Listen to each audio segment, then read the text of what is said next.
हे दोस्तों, हम कितने भी मोटिवेशनल वीडियोस देख ले, हमारा मोटिवेशन और एक्साइटमेंट लेवल एक टाइम आने के बाद खत्म हो ही जाता है और एंड में हम फिर सब कुछ वैसे ही करने लगते हैं जैसा नॉर्मली हमारी हमेशा की आदत होती है। लोग ज्यादातर अपनी आदतों से मजबूर होते हैं और उसके हिसाब से ही काम करते हैं, चाहे कोई कितना भी समझा ले। एक्चुअली इंसान बने ही ऐसे है कि हमारे लिए हमारी आदतों को बदलना बहुत मुश्किल होता है। पर ये याद रखें, आपकी सही आदत ही आपकी सक्सेस और फेलियर के बीच का एक सबसे इंपॉर्टेंट फैक्टर बनेगी। सबसे पहले हमें यह पता होना चाहिए कि कौन सी हैबिट्स हमें अपने अंदर डेवलप या चेंज करनी चाहिए। आज मैं आपको 7 ऐसी हैबिट्स बताऊंगा जो आपको इफेक्टिव बनाएगी। So let's begin. Habit number 1, be proactive. एक रेस्टोरेंट में एक औरत के ऊपर कॉकरोच आके बैठ जाता है। वो एकदम डर जाती है, पैनिक होकर चिल्लाने लगती है और उछल उछल के अपने दोनों हाथों से उसे दूर फेंक देने की कोशिश करती है। इतने में उस औरत के हाथ लगने से कॉकरोच उड़कर एक दूसरी औरत पर आकर गिर जाता है और फिर वो भी पैनिक होकर सेम पहली वाली औरत जैसा बिहेव करने लगती है। ये देखकर पास में खड़ा एक वेटर उनकी मदद करने जाता है। इधर उधर फेंकने में कॉकरोच अब वेटर के ऊपर आके बैठ जाता है, बट वेटर चिल्लाने और पैनिक होने के बजाय सीधा खड़ा होता है। कॉकरोच के अपने शर्ट पर चलने को अच्छे से ऑब्जर्व करता है और जब उसे कॉन्फिडेंट फील होता है तब फौरन वो कॉकरोच को अपनी उंगली से पकड़ लेता है और रेस्टोरेंट के बाहर फेंक देता है। ये स्टोरी को हम ऑथर के प्रोएक्टिव और रिएक्टिव के कॉन्सेप्ट से रिलेट कर सकते हैं। यहाँ वेटर एक प्रोएक्टिव इंसान था जिसने उन औरतों की तरह सिचुएशन पर रिएक्ट करने के बजाय सोच के सोल्यूशन निकाला और उसके अकॉर्डिंग प्रॉपर एक्शन लिया। रिएक्टिव और प्रोएक्टिव होने में बहुत डिफरेंस है। रिएक्टिव लोग हर चीज के लिए दूसरों को ब्लेम करते हैं। उनका देश तरक्की नहीं कर रहा क्योंकि गवर्नमेंट अच्छी नहीं है, वो तरक्की नहीं कर रहे क्योंकि उनका बॉस अच्छा नहीं है, वो खुश नहीं है क्योंकि लोग अच्छे नहीं है, और अगर कुछ ना मिले तो वो अपनी किस्मत को ही ब्लेम करने लगते हैं। उन्हें लगता है चीजें कंट्रोल करना उनके हाथ में नहीं है, सब हालात और किस्मत का खेल है। सारी प्रॉब्लम्स बाहर से आ रही है, पर एक्चुअली में उनकी ये सोच ही सबसे बड़ी मेन प्रॉब्लम है। वो यूजुअली ऐसे सेंटेंसेस यूज करते हैं जैसे मैं कुछ नहीं कर सकता, क्या करूं, मैं बचपन से ही ऐसा हूं, वो मुझे बहुत गुस्सा दिलाता है। जबकि प्रोएक्टिव लोग अपनी फीलिंग्स का कंट्रोल दूसरों को देने के बजाय खुद संभालते हैं। वो अपने हर एक्शंस की 100% रिस्पॉन्सिबिलिटी खुद पे लेते हैं। हालात और किस्मत को ब्लेम करने के बजाय सिचुएशन को वो खुद कैसे बेटर कर सकते हैं इस बारे में सोचते हैं और एक्शन लेके उसे सही भी करते हैं। आप हमेशा उन चीजों पर फोकस करो जो आप चेंज कर सकते हो, ना कि उन चीजों पर जो आप चेंज नहीं कर सकते। Habit number 2, begin with the end in mind. ये हैबिट मेरे how to be powerful video में बताए एक लॉ से सिमिलर है, जिसमें मैंने हमेशा एंड गोल को याद रखकर स्टेप्स लेने कहा था। अभी के लिए इमेजिन करें आप एक फ्यूनरल में गए हो, पर ये बाकी फ्यूनरल से बहुत अलग है, बिकॉज जब आप देखते हो तो आपको पता चलता है कि कॉफिन में आपकी बॉडी है और वो आपका खुद का फ्यूनरल है। उस टाइम आप अपने आप के लिए क्या क्या बोलना चाहोगे? ये एक बहुत ही इम्पैक्टफुल क्वेश्चन है। क्या आप वो सारी चीजें अभी कर रहे हैं जो आप अपने आप को देखकर तब बोलना पसंद करोगे? एग्जाम्पल, अगर आप चाहते हो आप बोल सको कि हाँ मैं एक बहुत ही अच्छा दोस्त था, तो क्या आप अभी एक बहुत अच्छे दोस्त जैसा बिहेव कर रहे हो? अगर आप ऐसे इंसान की तरह याद रहना चाहते हैं जिसने लाइफ में बहुत कुछ अचीव किया और सबकी बहुत मदद की, तो क्या आप अभी ऐसा कुछ कर रहे हैं जिससे आप श्योरली ये कह सकोगे? मैं चाहता हूं आप अपने आप से पूछो कि ऐसी क्या क्या चीजें हैं जो आपको मरने से पहले कैसे भी अचीव करनी ही है, बोथ पर्सनली और प्रोफेशनली, और फिर जितना जल्दी हो सके उसके लिए काम करना स्टार्ट कर दें। Habit number 3, put first things first. हमें जो काम सबसे जरूरी है वो काम सबसे पहले करना चाहिए।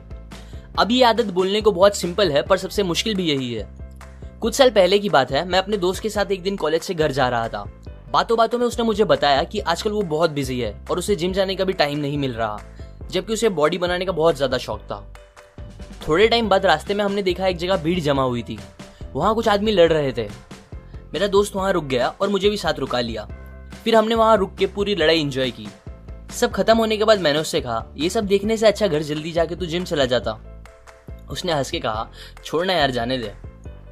हाँ, मुझे पता है जितनी देर हम वहां खड़े थे उतने टाइम में शायद पूरी जिम नहीं हो जाती, पर यह भी सच है कि मोस्टली हमें जितना लगता है हम उतने बिजी होते नहीं।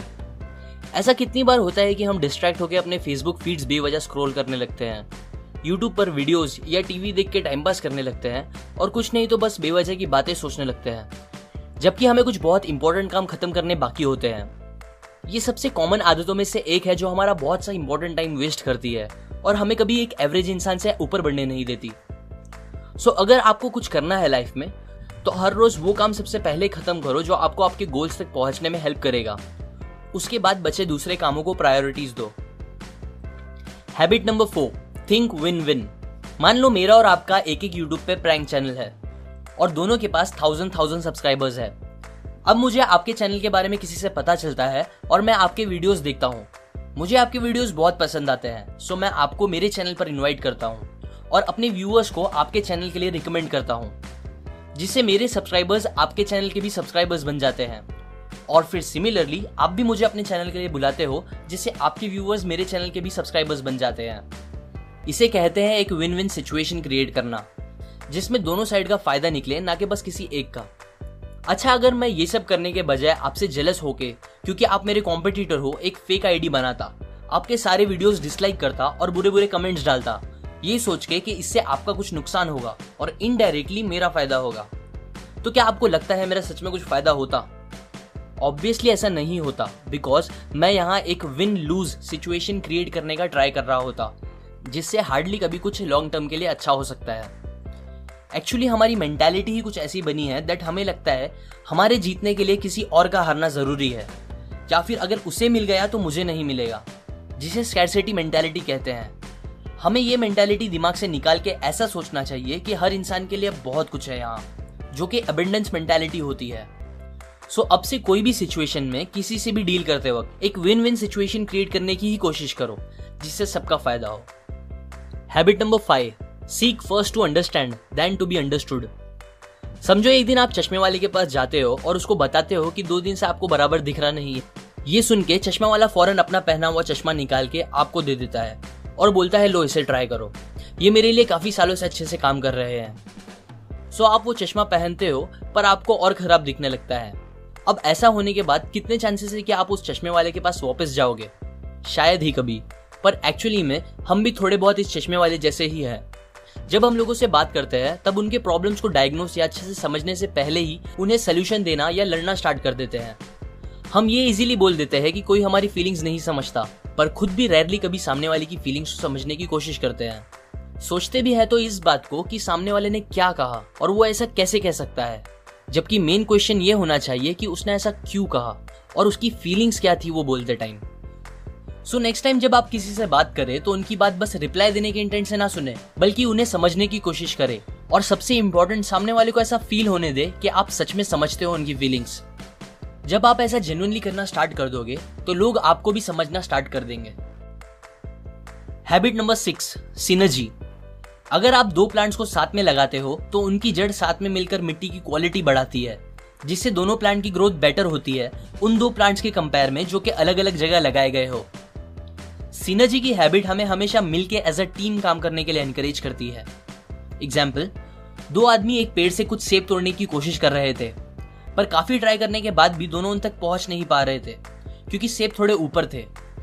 फिर दोनों ने सोच के डिसाइड किया कि एक आदमी दूसरे के कंधे पर चढ़कर सारे सेब तोड़ लेगा, और उन्होंने ऐसा करके सारे सेब तोड़ लिए। इस एग्जाम्पल की तरह जब हम लोगों के साथ सिनर्जाइज करते हैं तब हम हमारी कैपेबिलिटीज को डबल, ट्रिपल और जितना चाहे उतना बढ़ा सकते हैं, जिससे हमें हमारे गोल्स को पूरा करने में काफी आसानी हो जाएगी। Habit number 7, sharpen the saw. एक आदमी बहुत देर से एक पेड़ को काटने की कोशिश कर रहा था। वो एकदम थक चुका था पर उसे पेड़ कट ही नहीं रहा था। पास ही एक लकड़हारे ने ये देखा तो वो उसके पास गया और उसे सलाह दी कि उसे पहले अपनी आरी तेज कर लेना चाहिए। ये बात सुनकर वो आदमी ने उसे कहा, पर ये करने में तो टाइम जाएगा। अभी शायद आपको ये जवाब स्टूपिड लगे, पर हम भी यूजुअली ऐसा ही करते हैं। हम एक्सरसाइज के लिए दिन के 30 मिनट नहीं निकाल सकते ताकि हमारी हेल्थ अच्छी रहे, 15 मिनट कोई बुक नहीं पढ़ सकते ताकि हमारी नॉलेज बढ़े, और फिर हम कंप्लेन भी करते हैं कि हमारी जिंदगी अच्छी क्यों नहीं है।